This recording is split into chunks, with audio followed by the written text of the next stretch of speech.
Welcome back. Today we're finally going to talk about the subject that's been behind the videos in this playlist, and it's a timely one, an important one, and a personal one for me too. And this is E. Michael Jones and his views on race and intelligence, particularly individual differences in intelligence and race differences in intelligence. So what is intelligence, what is race, and how do those things differ between people, individual people, and how do they constitute groups? And this topic is so broad in its implications and so deep in what you can draw from to develop it that it's a difficult thing to talk about, and I'm not fully qualified, but I'm going to give you my best shot. And I wouldn't be doing this just to generate controversy, and I certainly wouldn't be doing it for any material gain because I don't get anything from this. It's just something that I think is important and critical to deal with, because E. Michael Jones is a very prominent, influential, intellectual and social critic in dissident right-wing politics. And dealing with this topic, one begins to question whether he himself belongs in this world in which he is so popular and influential. Is he rather a socially conservative, egalitarian thinker? Religious, socially conservative, egalitarian, and not the hierarchical, stereotypical hierarchical right-winger who believes in differences between people, who believes in distinctions, who believes in separation, and that these are what comes out of natural law rather than egalitarianism. So that's my preface to how to think about the topic. And for me personally, this is very important because E. Michael Jones, along with 7 or 9 other people, were influential in helping me break free from the social, political, cultural malaise and naivete that I'd been living under since I was a teenager. In the Western civilization, at the stage that it's at right now, you have a couple of different options. You can be a nihilistic libertarian, you can be a neoliberal, or you can be sort of a brainless conservative that doesn't really know anything and just sort of, clings to T-1, as T-1 is rapidly different than T-2 or 3. It doesn't really matter. You just keep clinging to it. So those are basically the options. And if you want to do something different, you have to engage in some sort of apostolic succession of ideas. You have to go to dissident thinkers who are already out there or who wrote something down, and you have to receive some wisdom from them and then develop it yourself. And so for me, it was E. Michael Jones, Matthew Raphael Johnson, Tim Kelly, Joe Atwill, and the gang from Myth of the 20th Century. Those are not the only people who influenced my thought and helped me to, get away from the culture of death and nihilism and engage in the culture of life. And that's why I have my son. That's why my wife and I decided to engage in natalism and actually make a baby, was because of the ideas that, you get from these people, and then you develop your own thoughts and you decide that it's better to live than to die. And if that's true for an individual and a family, it's certainly true for a people, whether that's nation or race. So I owe an immeasurable debt of gratitude to these people, all of them, and many more besides, but those were the first ones who really helped me get over the hump. Now, that being said, we don't all disagree, or we don't all agree, rather, about the important issues. And more than anything else, I disagree, more than any other issue with any of these people, I disagree with E. Michael Jones most strongly on his views of race and intelligence. And this is important to me because before I became a dissident intellectually, I already knew about race and intelligence. I studied these things in my spare time in graduate school, particularly, learning about how the statistical methodology, which was applied to the study of intelligence, we were using it for other things, but how it could also be applied to study intelligence in the form of psychometrics and how those differences manifested in across racial groups and how that might influence political behavior. And so that was my interest. And then you become a dissident thinker. You understand that there's this huge contrast, even within our own circles, between a group who believes in social forces, impersonal social forces are directing the course of history, and then the other group which believes in conspiracy. And obviously the truth is a mix of both of those, and it's really, our task to figure out when is it social forces and when it's conspiracy if you want to know what the truth in history was, so that you can do something better in the future and make some changes. So that was why I had a personal attachment to it, and dealing with E. Michael Jones, I let this issue lie for years and never wanted to deal with it. But it's timely right now because of this debate that was scheduled, canceled, rescheduled, canceled for the Scanza Forum, the debate between him and Jared Taylor. And I listened to a podcast from Culture Wars, from E. Michael Jones's outlet, where he's talking to a Croatian, and they talk about Darwinism and race, and they go through these ideas. And so what I've done here, what we're going to talk about, is we're going to look at 15 minutes or so worth of material that I've pulled from various interviews and talks and other internet appearances that E. Michael Jones and other prominent Catholics have done over the past 5 years or so, and to try to figure out is this, what is his position, where does it come from, is it valid, and how does it fit in with Catholic thought on the right wing, essentially. And what I'm not going to do is adduce tons of evidence showing that intelligence exists and that race exists. Rather, what we're going to do is we're just going to look at the views of the man himself and see if these things are consistent, see if they make sense, what type of argumentation does he use. And then after we finish with all that, which will probably take 30 or 40 minutes, we will then look at a particular example from his book, Ethnos Needs Logos, about racial identity and miscegenation, racial mixing in Mexico. So I'm going to pause this, and then we'll start dealing with the clips, and then we'll maybe make another video or just add to the end of this one the thing about Mexico. Okay, we're going to start off with a clip from Michael Davies, who was a very important Catholic thinker, writer, and speaker in the last quarter of the 20th century. And he was a big opponent of the liturgical and other changes that came out of Vatican II. And he wrote books and collaborated with, all of the other Catholic intellectuals that you would expect in that period, and had sort of an on-again, off-again, or complicated relationship with the SSPX.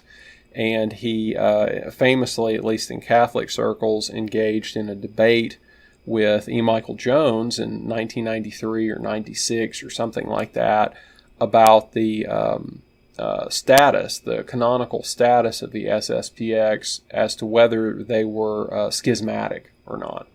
So this guy has a lot of credibility in Catholic circles, and we're going to listen to him from a talk that he gave on Pope Liberius and how he dealt with one of the Christian heresies of the early church. And we're going to see what he has to say about some Catholic historians, how they operate, and I think this is directly relevant to Dr. E. Michael Jones. So that's why we're going to listen to it. Yeah, he shouldn't have done that. If he hadn't done that, he would probably have been left alone. But as I said, the church can never be harmed by the truth.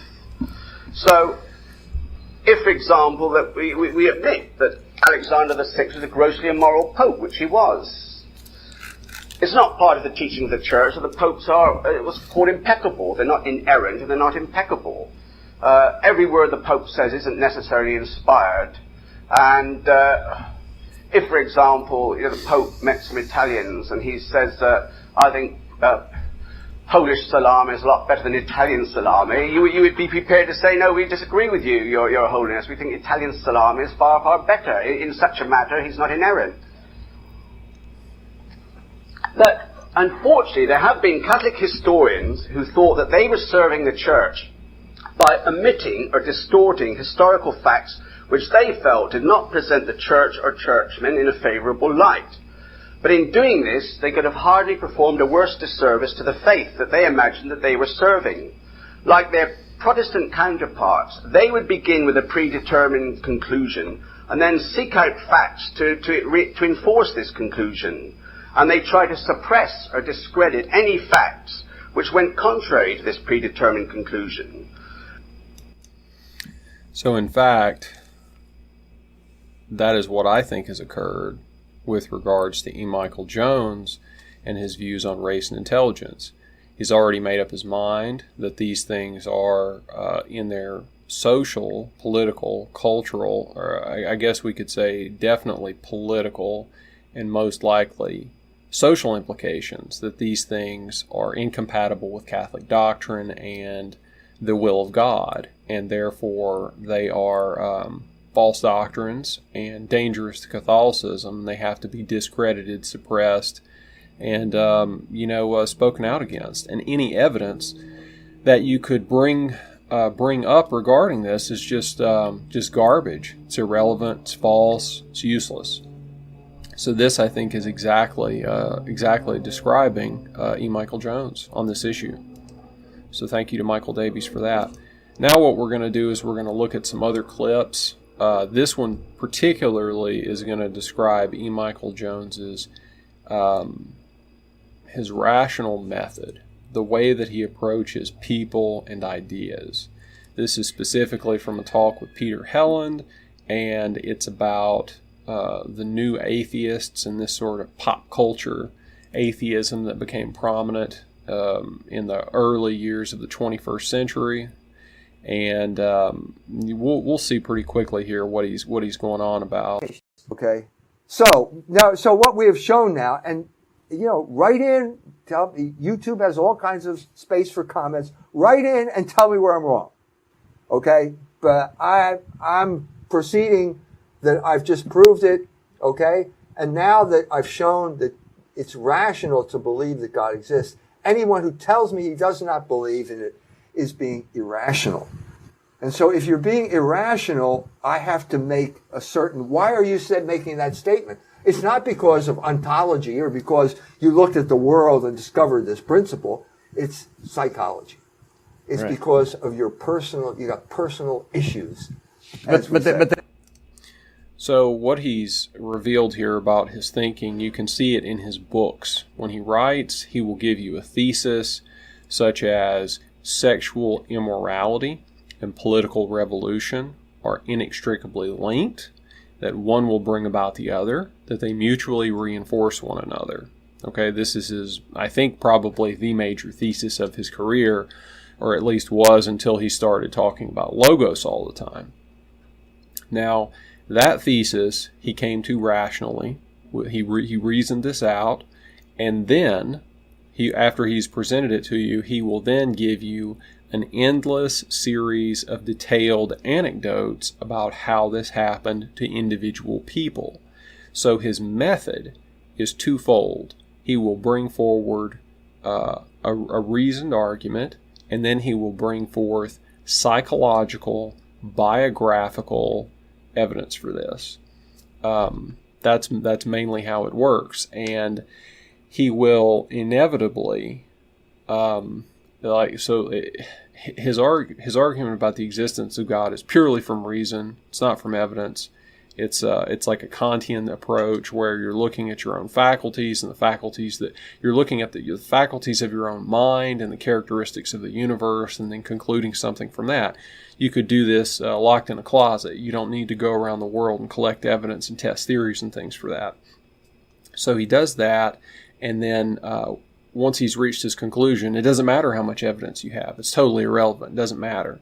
And if you keep presenting what you believe is contrary evidence for something that he has reasoned through and reached his reasoned conclusion, then you must have psychological failings. You must have them.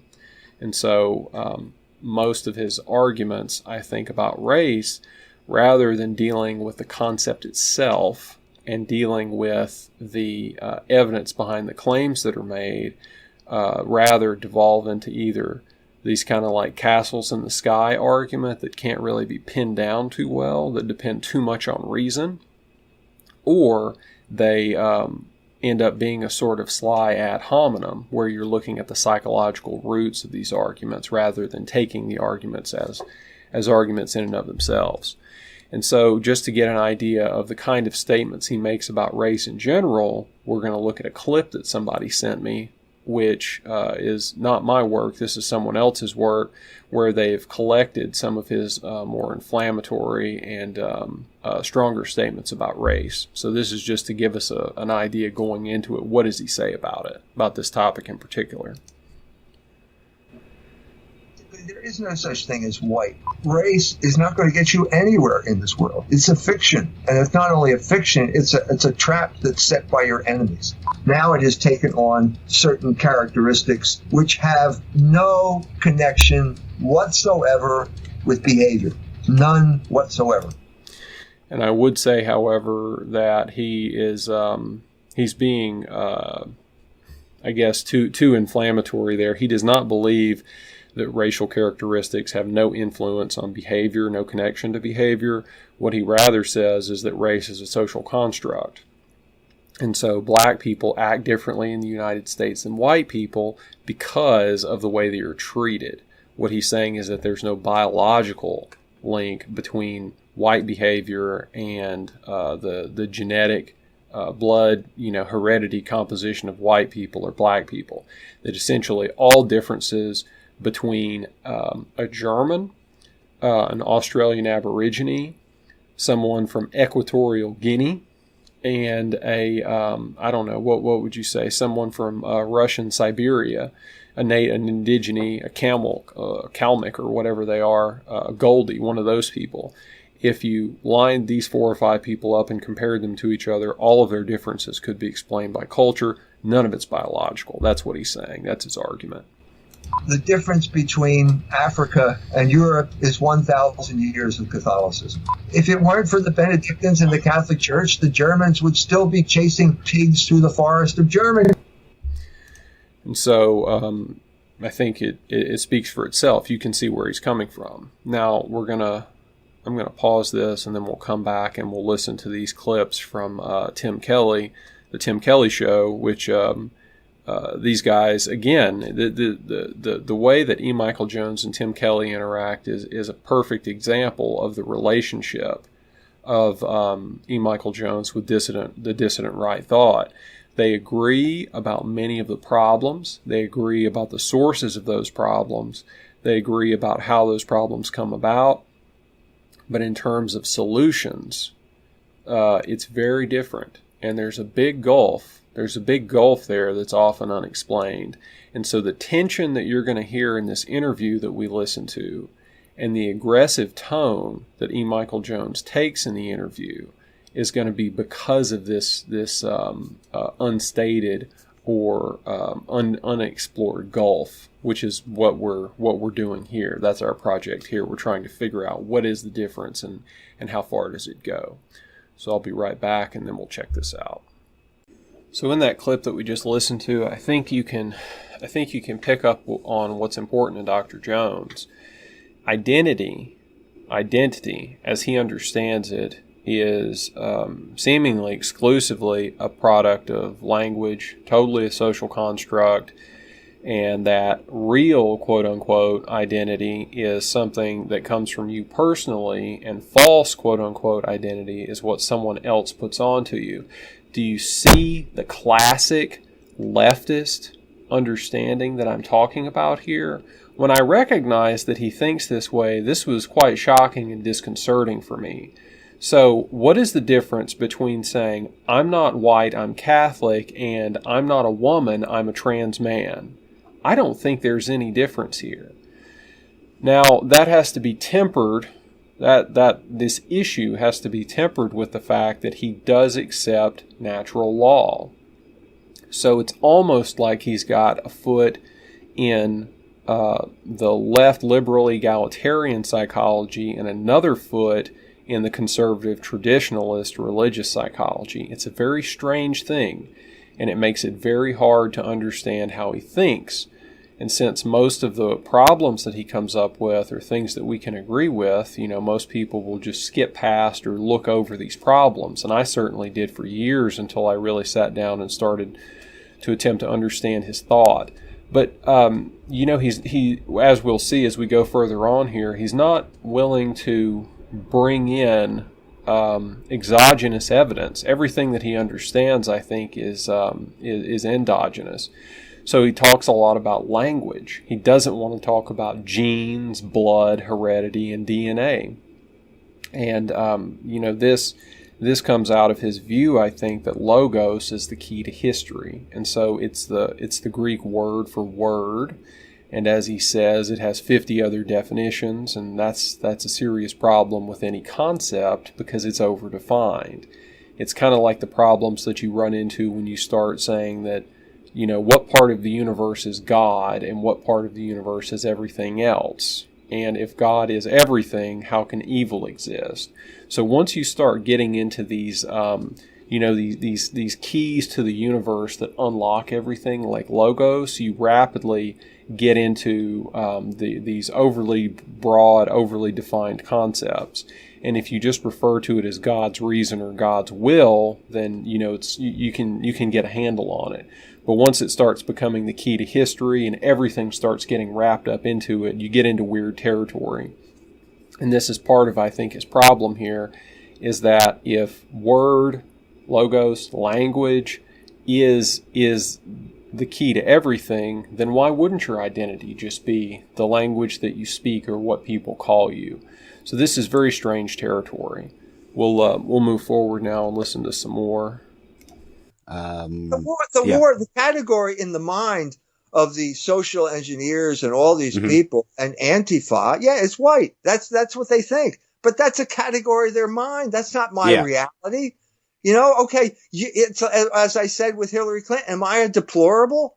Well, no, Hillary, that's your problem. That's not my problem. I happen to, have an identity, and deplorable is not part of my identity. Yeah. It's your thought, not my identity.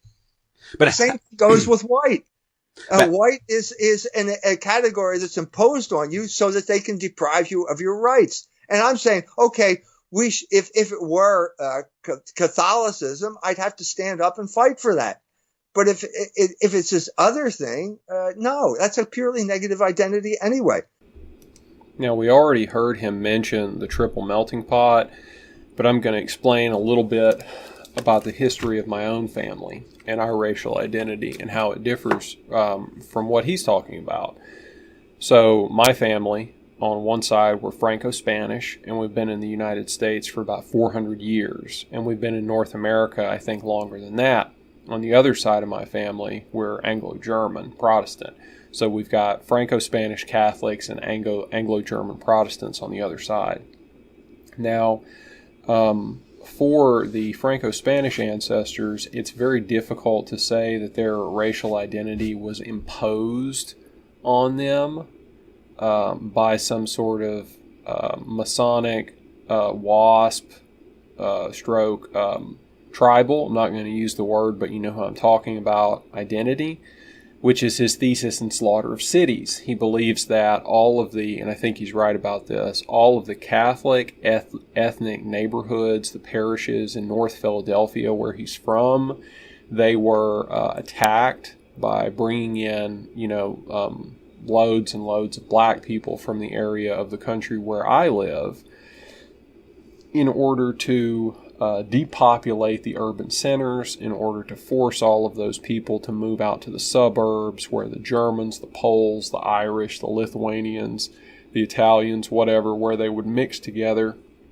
and they would create a more Americanized ethnic group because they would lose their ties to the old world and they would form something new, which would be called white. This is what he says in Slaughter of Cities.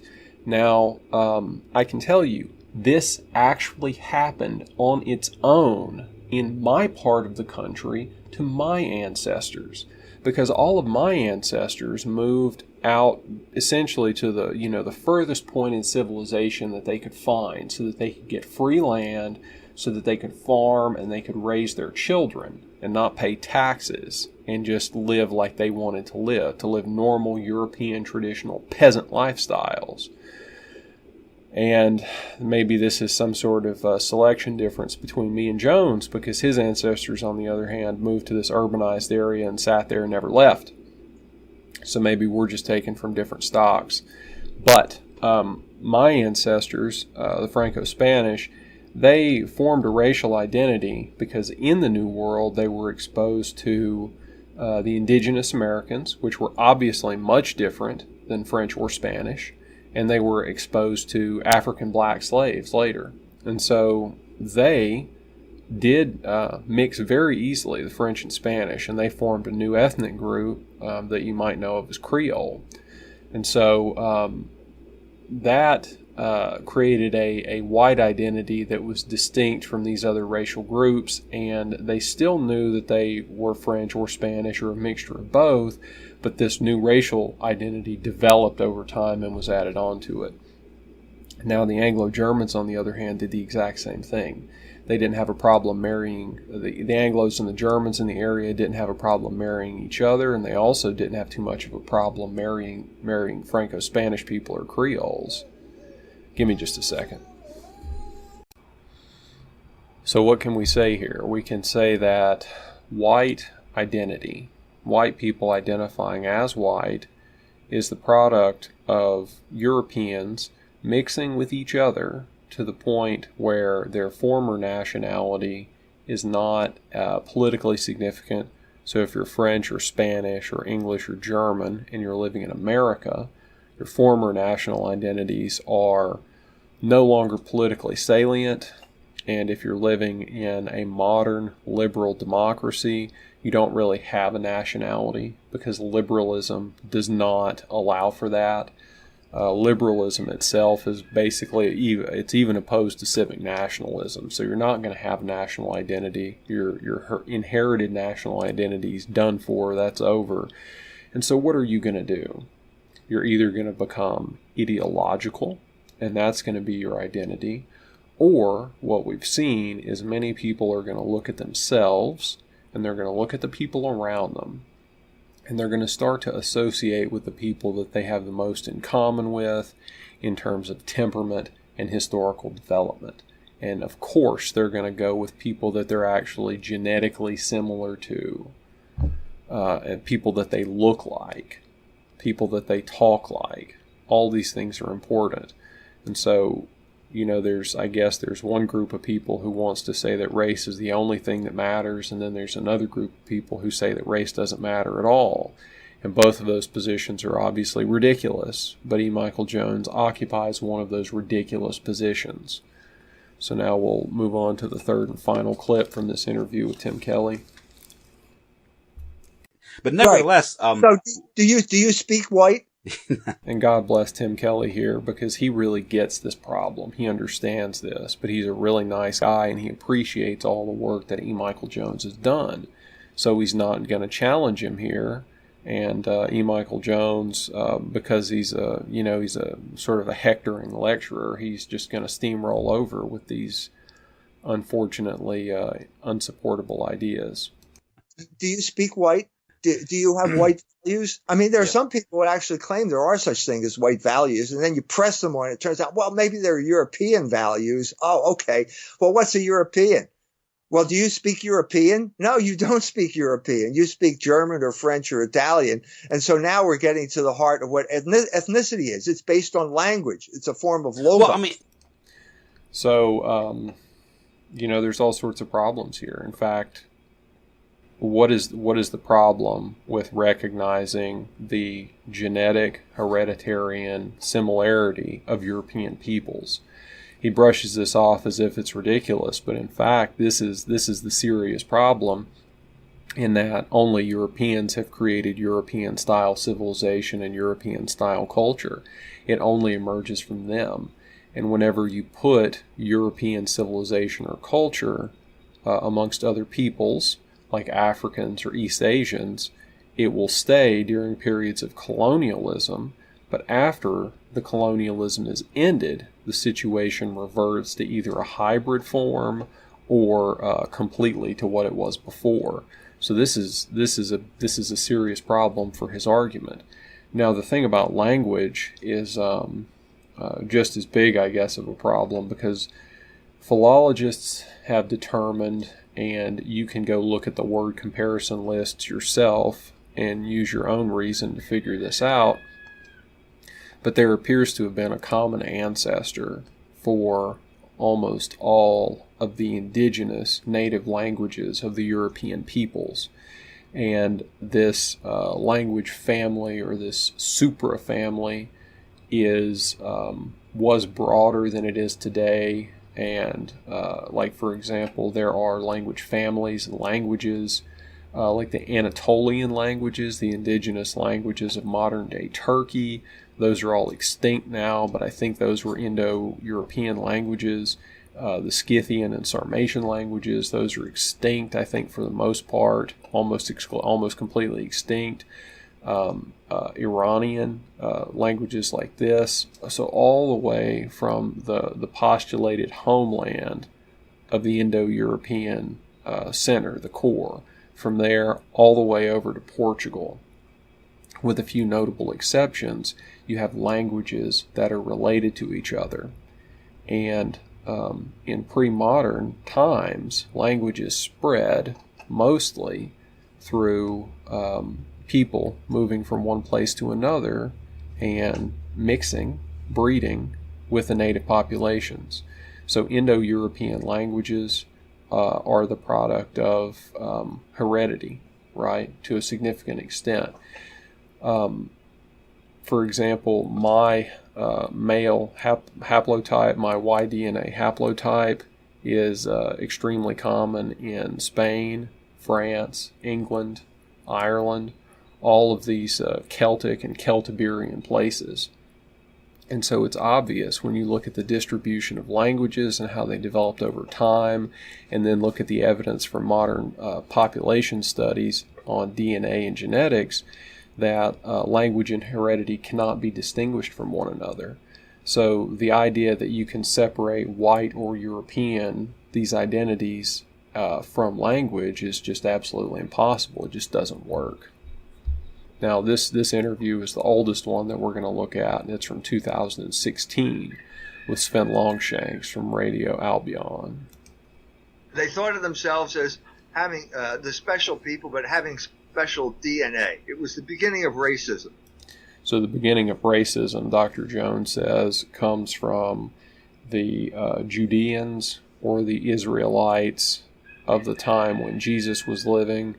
And he's going to get his citation slightly muddled here, and he's going to mix John the Baptist up with Jesus, I think. But you'll get the point. He's talking about the theology that Jesus Christ is bringing, and as it cannot be reconciled with what the Judeans or the Israelites of that time believed in. They said to Jesus Christ, there's a dispute with Jesus Christ that's reported in the Gospel of St. John, and they say, we are the sperma Abraham, which means we are the seed of Abraham, which means we have special DNA. And this is supposed to impress Jesus Christ, who happens to be the Son of God. Well, needless to say, he's not impressed. He said, God doesn't need your sacred DNA. We don't care about that. He could create anything. He could turn rocks into people. And secondly, what difference does it make what your DNA is? The question, the crucial issue is how you act. So this is so confused that we probably don't even have enough time to unpack it. But if you look at the Old Testament and the New Testament, you will see that in the Old Testament there are endless lists of heredity, and that it was extremely important in the Israelite religion that priests and high priests, so Levites and Cohens, could only be descended from certain people. And God set this up. The Old Testament God created this system. So the idea that God doesn't care about DNA or heredity is, just flying in the face of Holy Scripture if you're a Christian. And it's a really stupid thing to say. Now, also, you'll know in the New Testament that the genealogy of Jesus is given, and it goes back to David, right? And the point of this is that heredity still matters in the New Testament because of prophecies, I guess, in the book of Daniel. I think Daniel, maybe. Help me out with that. These things do matter. Who your parents are, who your father is, this stuff is incredibly important. And the idea that your DNA doesn't determine your actions or influence, let's not use the word determine, let's use the word influence. The idea that your DNA doesn't influence your actions is really crackpot, okay, in 2016 or in 2020. It's a ridiculous notion. And it's very strange because I've heard Dr. Jones in other interviews say things like, well, we know that smoking causes lung cancer. You know, scientists, doctors, they figured out that smoking causes lung cancer. Well, they also figured out that black people have a gene that results in sickle cell anemia. And if you can have genetic influences on your health that either prevent you from getting malaria or cause you to die prematurely from blood problems, I think you can very well, okay, it's not much of a stretch from that to say that you're going to have genetic influences on your mental, emotional, and psychological behavior. But for Jones, this is a bridge too far because his worldview does not account for these influences, so he has to reject them out of hand. This is the point from Michael Davies. He believes that this stuff is in contradiction to his Catholic worldview, that God could not do this. God must create a faculty of reason for the individual, and then the person goes through their life with perhaps psychological influences from how they were brought up, but God would not and could not put you in a position where you were too stupid to figure something out or where you were genetically predisposed towards sin. This is the essential problem for him. He cannot accept this. And DNA does not tell you how to act. Your reason tells you how to act. So what we're going to do is, one of my questions in this project was, are these ideas Catholic, or is this particular to the individual himself? Because, you know, right-wing intellectuals or people prominent in right-wing circles, you know, there's a lot of eccentrics, and, you know, classify me as that too, that's fine. But E. Michael Jones has made Catholicism and the support of it his life's work, and he structures seemingly most of his intellectual and philosophical activity around Catholicism. So are these ideas Catholic? And to figure that out, we did some other material prior to this in the playlist, but I said, let's go look at one of the biggest traditional Catholic YouTube channels, and let's listen to them and let's see what they have to say about intelligence. Do they even believe in this concept at all? So we're going to look at Taylor Marshall, 3-4 clips from his channel, him talking, and then his guests.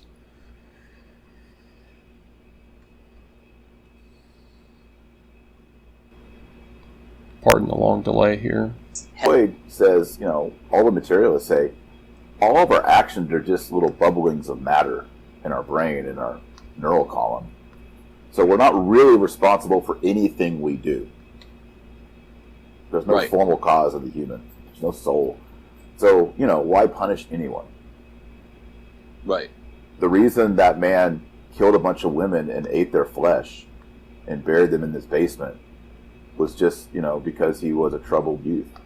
But, or his endocrinology was slightly off. Right, it was slightly different from the norm. Which is true. I think we all agree with that. But there is something moral embedded in this, and we need to get back to that. Everyone can't get a free pass.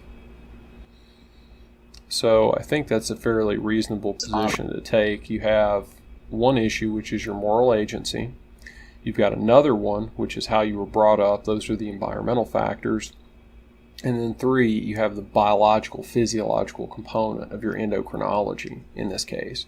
And so this is going to be just the actual, your brain chemistry and your brain morphology. How do these things influence your thought and behavior? And for Dr. Jones, at least, you can tell that it's all about environmentalism and moral agency, and the other component is completely discounted. But the way that everybody else talks, the way that you talk or I talk or these guys talks, who are prominent traditional Catholics that people enjoy listening to and take a lot of cues from on Catholicism and theology, these guys have a space for that. They don't think that it's the primary thing, right? As they criticize the materialists for. The materialist, the complete and utter materialist. Let's put this on a spectrum. You have people who are total determinists on one side, and they believe that if you could only quantify every atom and every speck of matter in the universe and every jot of energy, then you could predict everything that would happen until the end of time. Okay, if you only had the computational power and all of the information, you could predict everything. Then there are other people who believe in complete and total free will, and then there are people in the middle, like Friedrich Nietzsche, who believe that most people are essentially behaving like animals, okay? And that if you find the higher human beings, those are people who are able to exercise agency and free will, but they're very rare and they have special characteristics or faculties to themselves that allow them to do this. And so most of us, I think, we operate as though we have free will, but then philosophically, a small number of people are determinists. And so really most people fall somewhere between Nietzsche and the complete free will types.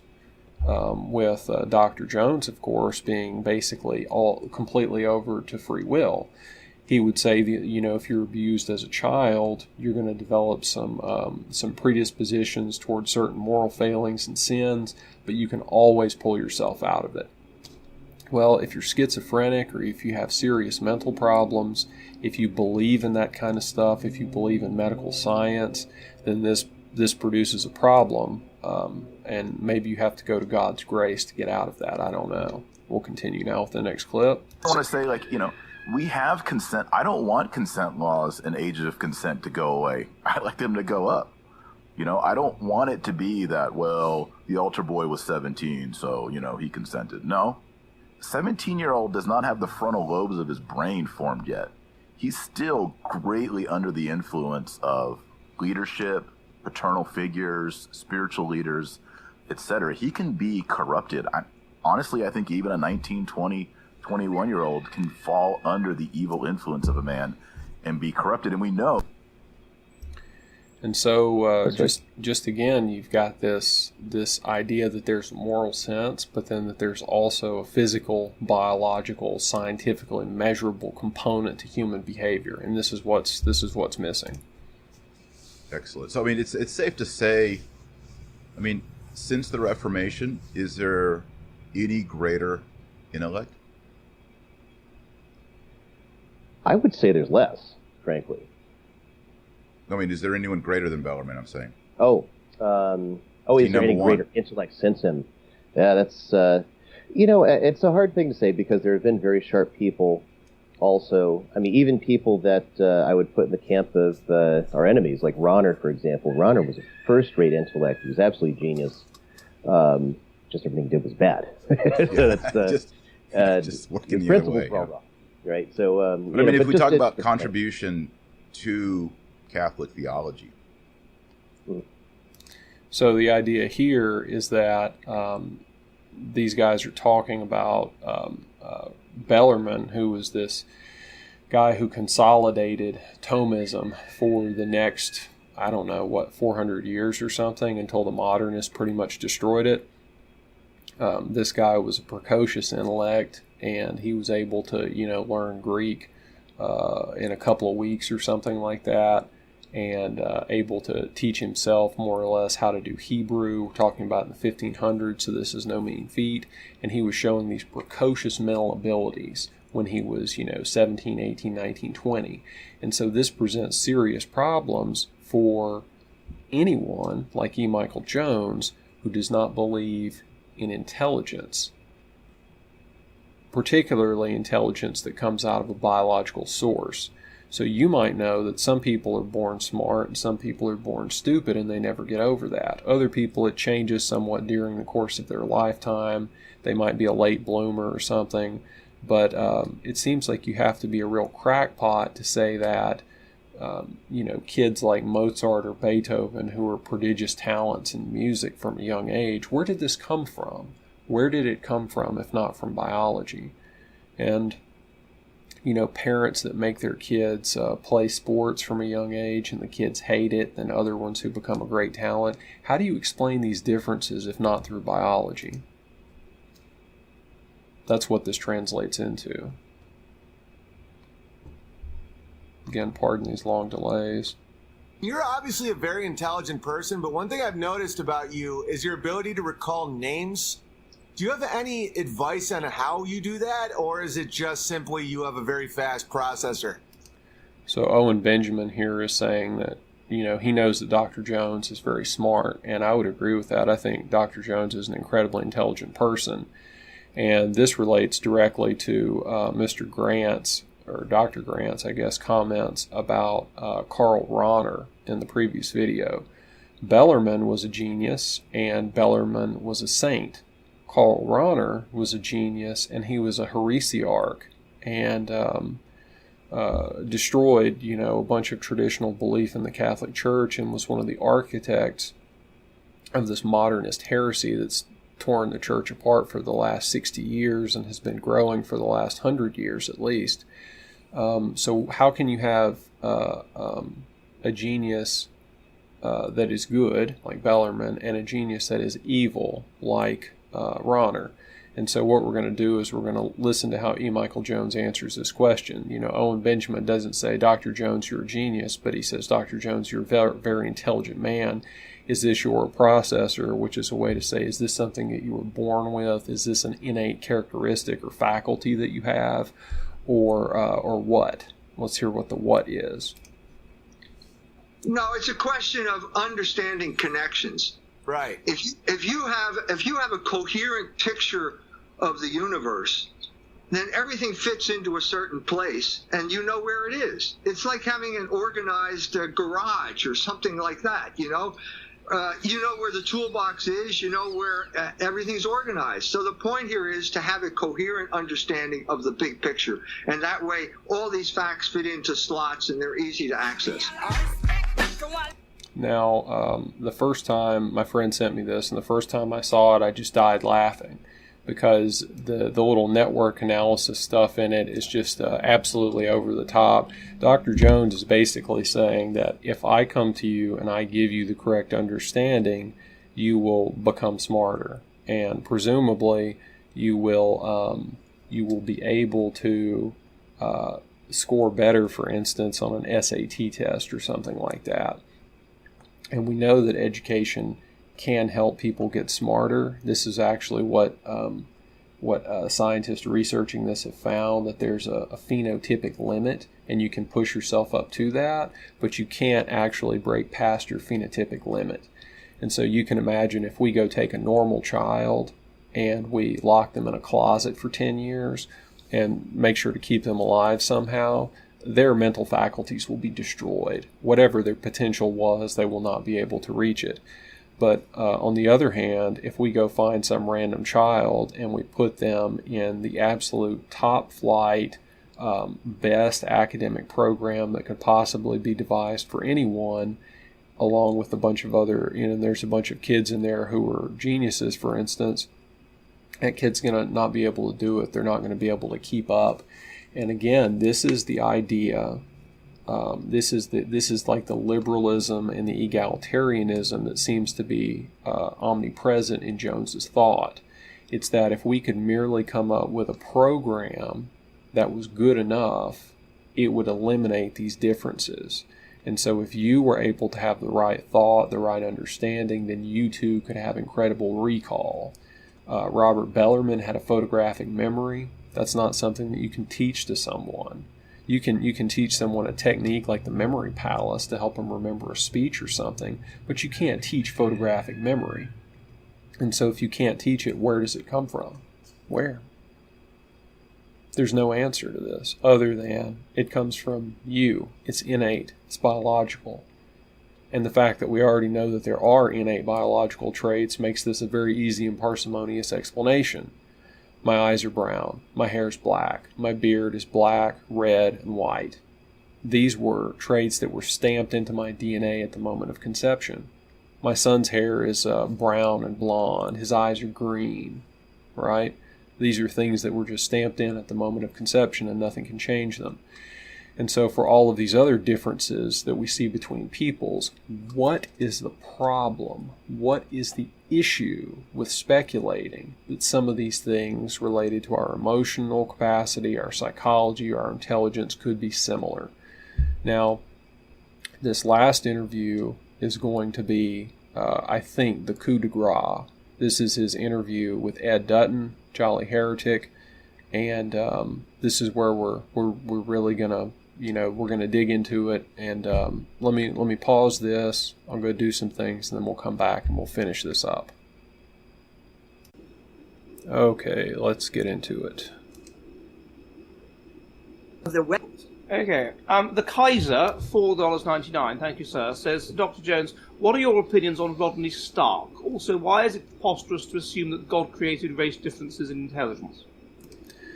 So kudos to the Kaiser, because this is the fundamental question for which no one who holds this position will directly respond. E. Michael Jones cannot, will not respond directly to this question. Instead, he is going to launch into a sly maneuver, which is going to be a historical analysis and a psychological analysis. So rather than the question of why can't God create race differences in intelligence, we're instead going to look at how did they come about and why were those brought into existence? Or what was the practical exploration of these ideas in the time period in which he's familiar? So this doesn't answer the question. Who did answer the question, though, was that the slaveholder that we looked at from Georgia. I don't know who Rodney Stark is. Rodney Stark is a sociologist of religion. So Dr. Jones has no opinion on Rodney Stark. He assumes that you believe it is preposterous that God would have created race differences in intelligence. What do you think about that? Race? Is it preposterous to race say race differences in intelligence. Do you think it's a preposterous idea, and if so, why? Race difference in intelligence was created. So he doesn't answer the question, and he can't.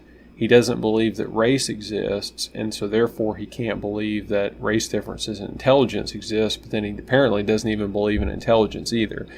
But you just, it's very important to note that he doesn't answer the question.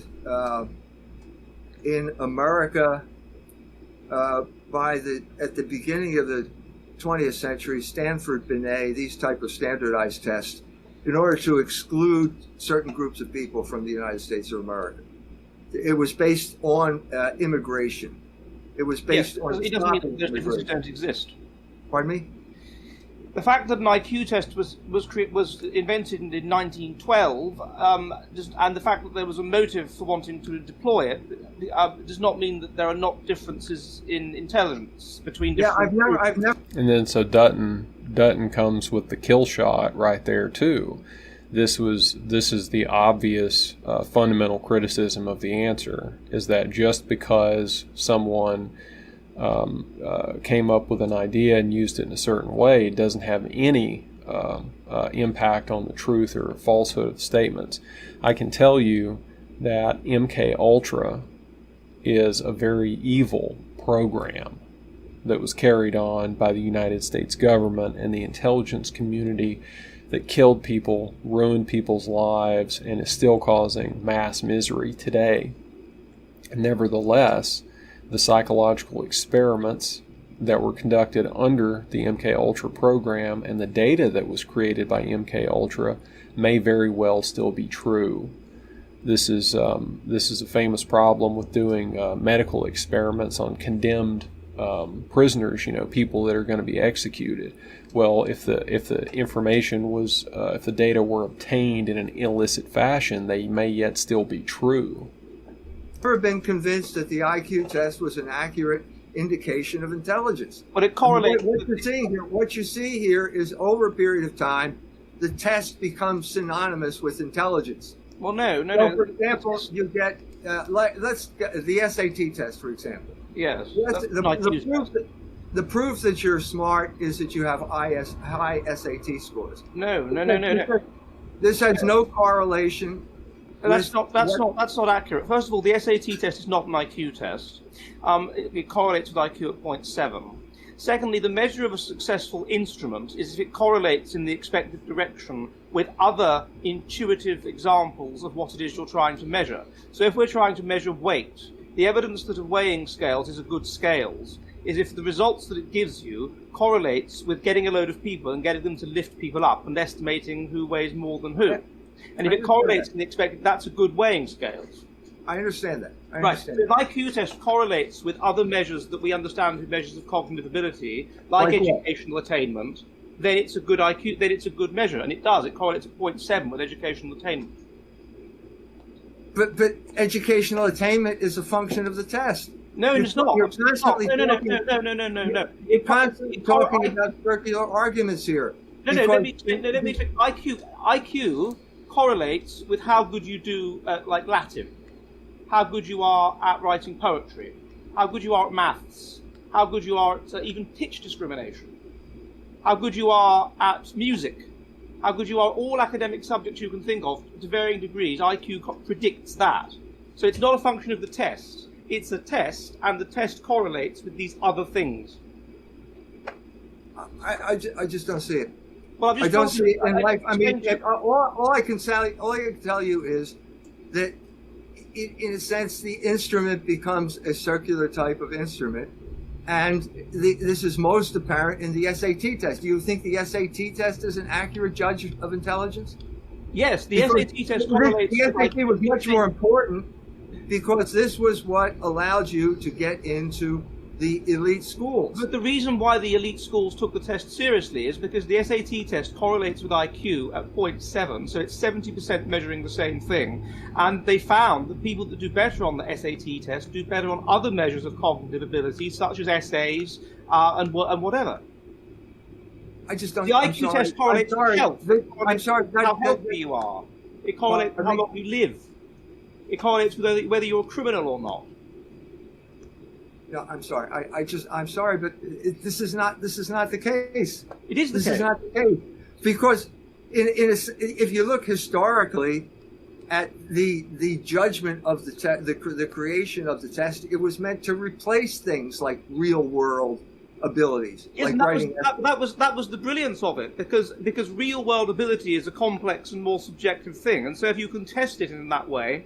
I mean, it's like, how are you going to measure blood pressure? Are you going to measure blood pressure by putting your fingers on your pulse, or can you measure it with a machine? The machine is not that reliable, but the machine is more reliable than doing it manually.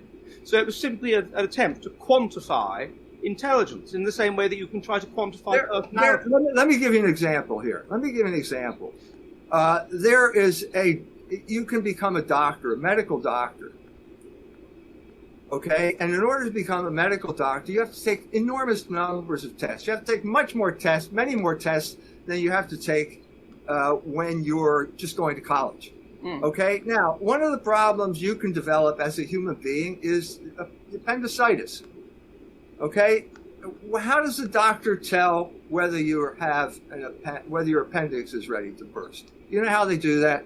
They get their two fingers and they feel your abdomen. This is part of what it means to be a medical doctor, and this is being completely excluded from the gene pool now, because nobody, you can't test that with a number 2 level.